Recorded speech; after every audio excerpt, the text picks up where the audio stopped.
pas trop changé. Les cheveux, peut-être un peu. Tu permets, je pose ça? Ouais, je t'en prie.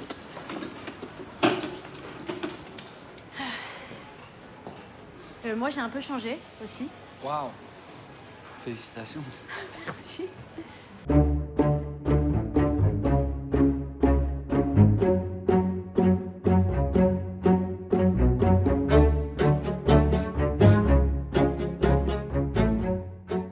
Pour moi, c'est quand même surprenant. Ce qu'on me disait et que j'ai constaté, c'est quand on a une bonne vie en festival, ça augure de bonnes choses pour la suite. Après, les Césars, pour moi, ça faisait pas partie de mon schéma de pensée d'accéder à quelque chose comme ça. Il y a un truc un peu prestigieux, un peu, ça fait un peu rêver, quoi.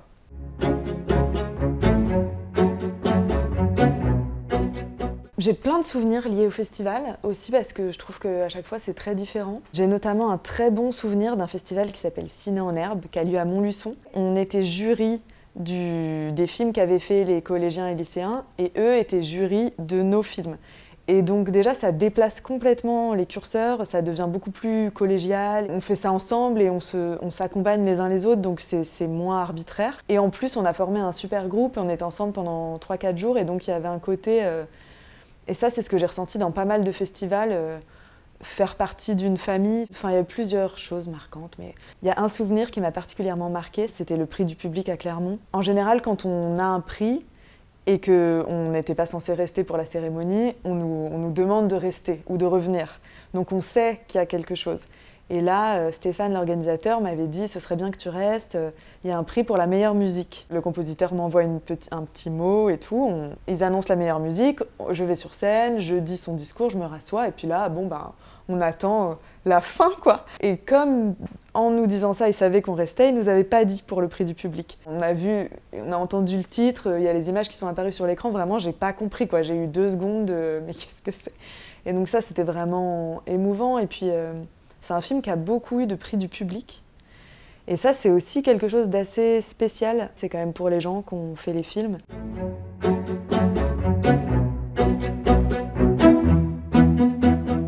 Moi, j'ai grandi à Châteauroux, dans le centre de la France.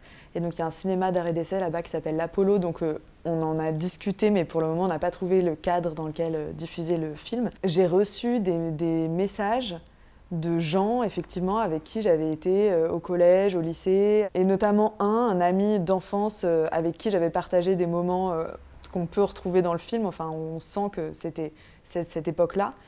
Et ça m'a beaucoup touchée, parce qu'il y avait vraiment cette crainte chez moi de ne pas rendre les choses telles qu'elles sont. Je trouve pas que le cinéma est obligé d'être réaliste. Et moi, je l'aime sincère et honnête et droit dans sa représentation des choses. Pour l'envie que l'on a de guider ses pas. Quelque chose qui m'a marqué dans la fabrication du film, c'est leur rencontre à tous les deux. C'est-à-dire que j'avais pas forcément présumé de la magie qui pouvait s'opérer ou non. Et c'est vraiment quand ils ont fait une lecture ensemble, on croyait à un amour passé potentiel, on croyait à tout ce qui n'est pas dit dans le film et qui est hyper nécessaire. Qu'est-ce que tu fais là? Tu t'es perdu? Non, je cherchais les yaourts et je sais pas, c'est un peu grand pour moi ces supermarchés. Non, je voulais dire, qu'est-ce que tu fais à Cormolin? Après, si tu veux m'expliquer ce que tu fais au rayon biscuits, c'est vrai qu'on peut aussi en discuter. En tout cas, que Bastien soit nommé, mais je suis tellement contente. Enfin, je trouve que c'est un comédien incroyable.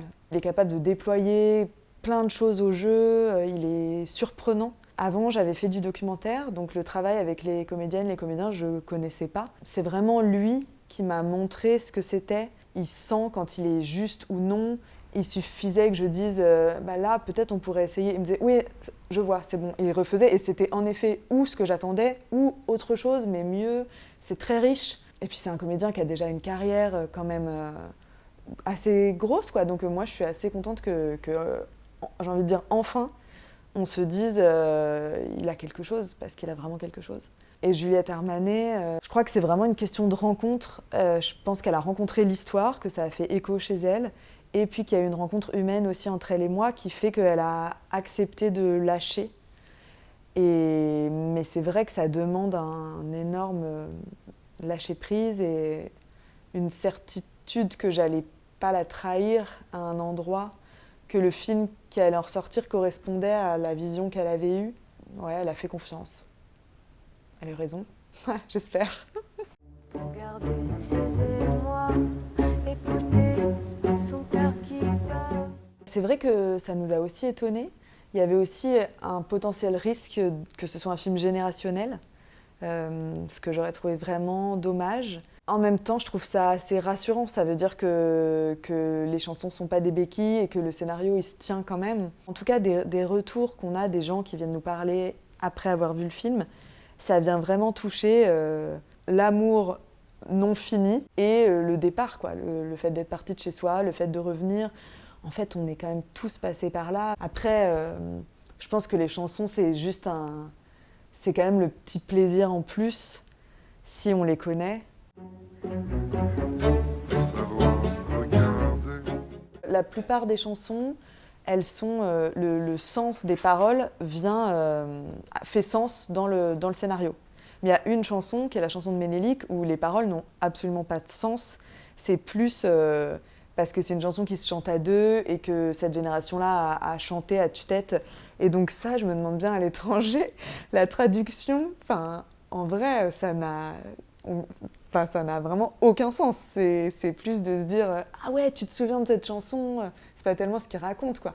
Tu es la seule qui m'aille, je te le dis sans faille. Reste cool bébé, sinon je te dirai bye bye. Tu es le seul qui m'aille, je te le dis sans faille. Reste cool gars, sinon je te dirai bye bye. Tu es la seule qui m'aille, je te le dis sans faille. Reste cool bébé, sinon je te dirai bye bye. Assez tôt, nos producteurs nous ont dit « Vous voudriez pas réfléchir à un long un peu dans la même veine ?» Moi, au départ, j'ai dit non. Il y avait vraiment un côté, les films ont une durée et c'est pour les étirer, ça vaut pas le coup et tout. Et puis en fait, à force de le travailler, à force de l'accompagner, il y avait aussi une frustration, notamment par rapport aux parents. En fait, le court-métrage, à un moment donné, il avait deux voies possibles, où on suivait plus l'histoire familiale, où ça partait plus sur l'histoire d'amour. On a choisi d'aller plus sur l'histoire d'amour, mais du coup, il y avait une envie de raconter tout un tas de choses par rapport aux parents qu'on n'avait pas pu faire. Et puis, le tournage aussi, c'était tellement ludique, tellement intéressant, notamment le jeu avec les chansons, comment on passe de la parole chantée à la parole parlée, comment on peut explorer ça, que petit à petit, l'envie quand même de réfléchir à un long qui serait dans la même tonalité nous a titillé avec Dimitri Lucas, mon co-auteur. Et donc là, on travaille sur un long métrage qui est plus ou moins tiré de Partir un jour. Je ne sais pas si c'est le passage au long, et voilà. Je pense que si j'ai une autre idée de court-métrage, je la ferai avec plaisir. C'est pas du tout exclu. Pour le moment, j'en ai pas, mais je n'ai pas non plus d'idées de long. C'est vraiment au projet. Partir un jour sans retour.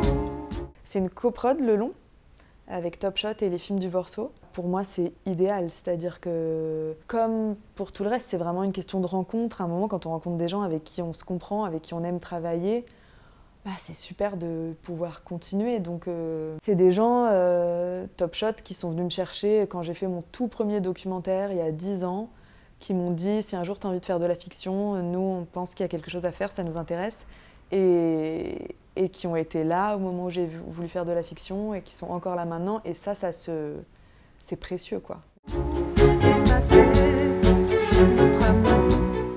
J'ai l'impression que le moment M où ils disent les nommés sont et je sais pas comment ils disent le gagnant est. Oui, je pense qu'il y a quand même une déception. Je pense que moi j'ai l'impression qu'on va me monter tout en haut d'un manège, qu'on va faire clac et que d'un coup on va faire chou.